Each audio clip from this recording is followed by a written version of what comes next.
ರಾಜ್ಯದ ವಿಚಾರಕ್ಕೆ ಬರುವುದಾದ್ರೆ ಧಾರಾಕಾರ ಮಳೆಗೆ ಚಾಲಕನ ನಿಯಂತ್ರಣ ತಪ್ಪಿ ಕಾರೊಂದು ಪಲ್ಟಿಯಾಗಿದೆ. ಚಿಕ್ಕಮಗಳೂರು ಜಿಲ್ಲೆಯಲ್ಲಿ ಆಗಿರುವಂತಹ ಘಟನೆ ಇದು. ನಿಯಂತ್ರಣ ತಪ್ಪಿ ಹೇಮಾವತಿ ನದಿ ತೀರಕ್ಕೆ ಬಿದ್ದ ಕಾರು. ಚಿಕ್ಕಮಗಳೂರು ಜಿಲ್ಲೆ ಮೂಡಿಗೆರೆ ತಾಲೂಕಿನಲ್ಲಿ ಆಗಿರುವಂತಹ ಘಟನೆ.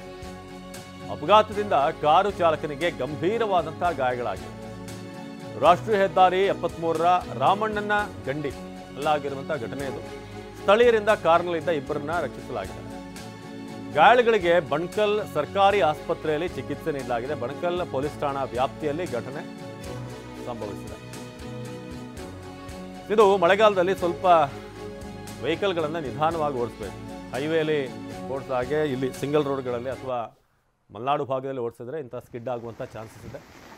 ಧಾರಾಕಾರ ಮಳೆಗೆ ಚಾಲಕನ ನಿಯಂತ್ರಣ ತಪ್ಪಿ ಕಾರು ಪಲ್ಟಿ ಆಗಿರುವಂಥ ದೃಶ್ಯ. ಮೂಡಿಗೆರೆಯಿಂದ ಈ ಕುಟಿಹಾರಕ್ಕೆ ಈಗ ರೋಡ್ ತುಂಬ ಚೆನ್ನಾಗಿದೆ. ನಿಮ್ಮ ಜೊತೆ ಕೆಲಸ ಮಾಡಿದ್ದು ಬಹಳ ಖುಷಿ ಆಯಿತು. ನೀವೇ ಬೆಸ್ಟ್ ಬಾಸ್. ಇಷ್ಟು ಮ್ಯಾನೇಜರ್ ಆಗಿದ್ದೆ, ಇನ್ನು ಮುಂದೆ ಬಾಸ್ ಆಗ್ತೀನಿ. ಹೇಗೆ? Boss Vala boss Vala, B the boss. ಹಾಗಾಗಿ ಸ್ವಲ್ಪ ಸ್ಪೀಡ್ ಹೆಚ್ಚಾಯಿತು ಅಂತಂದರೆ ಕಂಟ್ರೋಲ್ ಸಿಗೋದು ಕಷ್ಟ. ಮಳೆ ನೀರು ಬಿದ್ದಿರುವಂಥ ಕಾರಣ ಟಾರ್ ರೋಡ್ ಏನಿದೆ ಅದು ಸ್ಲಿಪ್ ಆಗುವಂಥ ಸ್ಕಿಡ್ ಆಗುವಂಥ ಚಾನ್ಸಸ್ ಇದೆ. ಇನ್ನು ಚಿಕ್ಕಮಗಳೂರಿನಲ್ಲಿ ಮಳೆಗೆ ಸಾಲು ಸಾಲು ಅವಾಂತರಗಳಾಗ್ತಿದೆ. ನಿಯಂತ್ರಣ ತಪ್ಪಿ ನದಿಗೆ ಬಿದ್ದಂಥ ಮತ್ತೊಂದು ಕಾರು. ಒಂದು ಗಂಟೆ ಅಂತರದಲ್ಲಿ 2 ಪ್ರಕರಣ ಆಗಿದೆ. ಮೂಡಿಗೆರೆ ತಾಲೂಕಿನಲ್ಲಿ ಭಾರೀ ಮಳೆಯಿಂದಾಗಿ ಆಗ್ತಿರುವಂಥ ಘಟನೆ. ನಿಯಂತ್ರಣ ತಪ್ಪಿ ಹೇಮಾವತಿ ನದಿಗೆ ಬಿದ್ದಂಥ ಕಾರು. ಸೊ 2 ದೃಶ್ಯಗಳನ್ನು ತೋರಿಸ್ತಾ ಇದ್ದೀವಿ.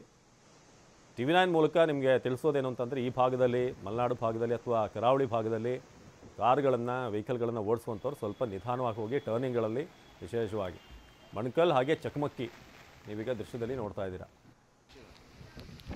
ನಮ್ಮ ಚಿಕ್ಕಮಗಳೂರಿನ ಪ್ರತಿನಿಧಿ ಅಶ್ವಿತ್ ಈ ಬಗ್ಗೆ ಹೆಚ್ಚಿನ ಮಾಹಿತಿಯನ್ನು ಕೊಡ್ತಾರೆ. ಅಶ್ವಿತ್, ಇದೀಗ ನಾವು 2 ದೃಶ್ಯಗಳನ್ನು ನೋಡ್ತಾ ಇದ್ದೀವಿ. ಚಕಮಕಿಯ ದೃಶ್ಯ ಒಂದು, ಮತ್ತೊಂದು ಬಣಕಲ್ ಹೇಳಿಕೇಳಿ ಕುಟಿಗಾರದಿಂದ ಮೂಡಿಗೆರೆಗೆ ಒಳ್ಳೆ ರಸ್ತೆ ಇದೆ, ಅಗಲ ಆಗಿದೆ, ಈಗ ವೈಡನಿಂಗ್ ಆಗಿದೆ. ಆದರೆ ಅಷ್ಟೇ ಸ್ಪೀಡನ್ನು ಕಂಟ್ರೋಲ್ ಮಾಡಬೇಕು ಅಂತ ಈ ಭಾಗದಲ್ಲಿ ಬರುವಂಥವ್ರು ಈ ಕಾಲದಲ್ಲಿ, ಈ ಸೀಸನ್ನಲ್ಲಿ.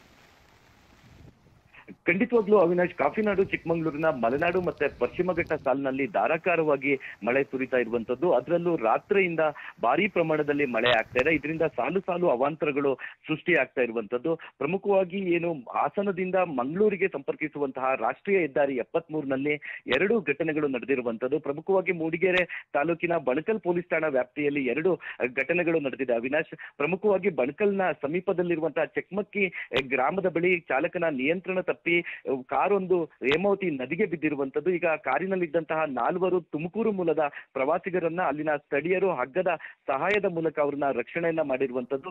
ಒಂದೇ ಗಂಟೆಯ ಅಂತರದಲ್ಲಿ 2 ಘಟನೆಗಳು ನಡೆದಿರುವಂತದ್ದು. 2 ಕಾರುಗಳು ಕೂಡ ಹೇಮಾವತಿ ನದಿಗೆ ಬಿದ್ದಿರುವಂತದ್ದು.